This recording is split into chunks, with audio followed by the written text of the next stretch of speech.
She stood frozen in the middle of the room, her hands trembling, her face drained of all color. Just moments ago, she was barking orders, threatening fines and legal action, confident in her authority. But now her world was collapsing right in front of her. The murmurs in the room grew louder, some demanding answers, others laughing in disbelief. And then, the man in the tailored suit slowly rose to his feet, his voice calm yet devastatingly powerful. He spoke just a few words, and with that, her fate was sealed. But what happened next left everyone in complete shock. But let's start from the beginning.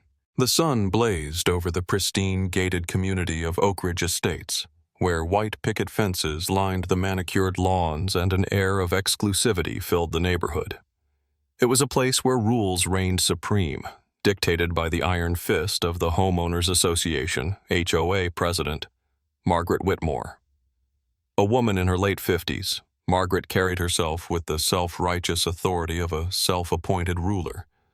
She saw herself as the guardian of the neighborhood's reputation, the enforcer of order, and the gatekeeper of what she considered proper residency. Today, however, she had found a problem that, in her mind, needed to be dealt with immediately. That problem was Jamal Carter. Jamal, a well-dressed black man in his mid-30s, stood beside his car in front of a lavish two-story house, talking on his phone. The matte black Rolls-Royce parked in his driveway gleamed under the sunlight, a clear contrast to the modest SUVs and sedans parked in front of the other homes. Margaret, from her position on the HOA board, had never seen him before. He didn't belong here, she thought. He didn't fit the image of Oak Ridge Estates. Marching over with the determination of someone who thrived on confrontation, Margaret approached Jamal with a forced smile, her clipboard clutched tightly in her manicured hands. "Excuse me, sir," she began, her tone laced with condescension. "May I ask what you're doing here?" Jamal ended his phone call and turned to face her, his calm demeanor unwavering. "I live here. Can I help you with something?" Margaret's eyebrows twitched in disbelief. "Oh, really? I find that hard to believe. You see, the HOA has strict guidelines about unauthorized vehicles and guests. We've had incidents before. If you're visiting someone, I'd advise you to park elsewhere." Jamal chuckled, shaking his head slightly. "Ma'am, this is my driveway." Margaret's lips pursed into a thin line. "I highly doubt that. And even if that were the case, I'm sure you're unfamiliar with our HOA policies. You cannot have a vehicle like that parked out in the open. It disrupts the aesthetic of the community." Jamal narrowed his eyes. "And what exactly is the aesthetic of the community?" Margaret ignored the question, tapping her clipboard. "Regardless, I'll be issuing a formal violation notice. You will need to move this vehicle immediately, or you'll be fined." Jamal crossed his arms, his patience thinning. "Fined for parking in my own driveway?" Margaret's smile was patronizing. "That's right. And while we're at it, we'll need to do a thorough review of your landscaping, mailbox, and any other potential violations. HOA rules are very clear, and they must be enforced equally."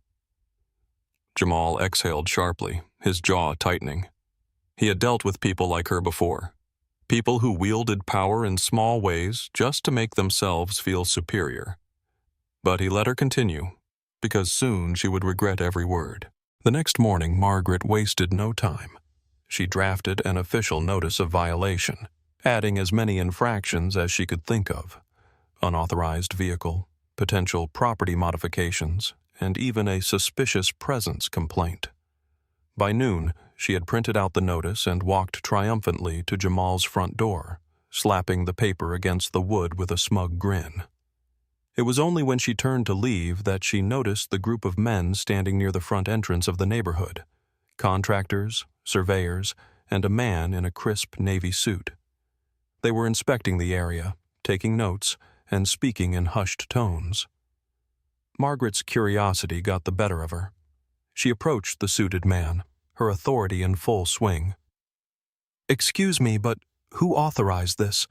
The HOA requires prior approval for any construction or modifications in the neighborhood. The man, an older gentleman with silver hair, smiled politely. Oh, we're not here for modifications. We're here for new ownership assessments. Margaret's stomach twisted. New ownership? The man nodded. Yes, the neighborhood has recently changed hands. You'll be receiving official documentation shortly. Margaret's heartbeat accelerated. That's impossible. Who would even... A deep voice cut through the conversation. That would be me. She turned sharply, her face draining of color as Jamal stepped forward, hands in his pockets, exuding the quiet confidence of a man who had just let his opponent dig their own grave. Margaret blinked, confusion etched across her face. What do you mean, you? Jamal took another step closer, his gaze unwavering. I own Oak Ridge Estates. Every home, every lot, every square inch of it. I acquired it through my investment firm last month. We finalized the deal last week.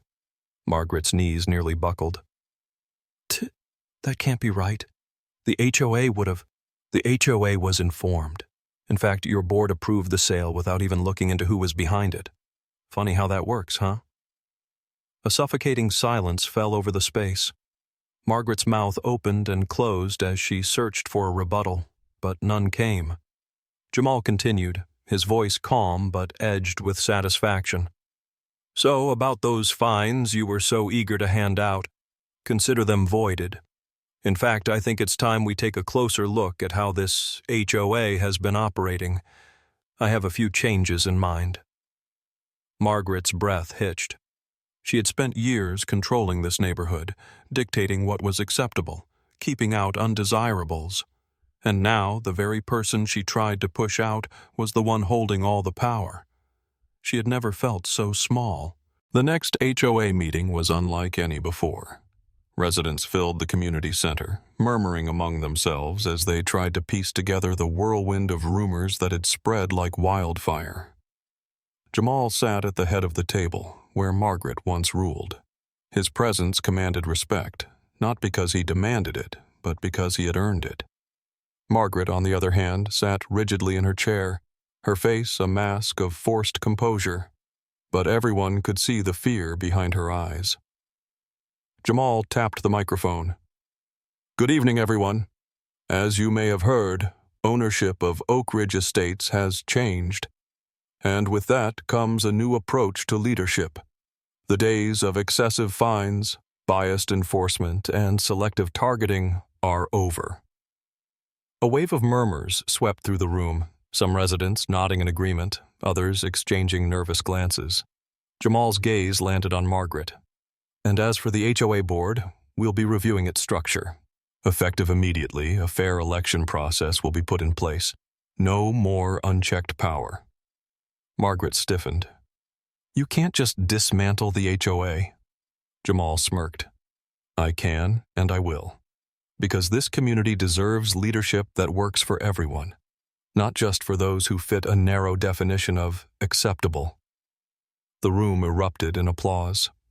Margaret sat motionless, her reign crumbling around her. Jamal leaned forward slightly, lowering his voice just enough for only her to hear. And one more thing. If you ever try to target someone unfairly again, I'll personally see to it that you're held accountable. Margaret swallowed hard, the weight of her downfall settling in.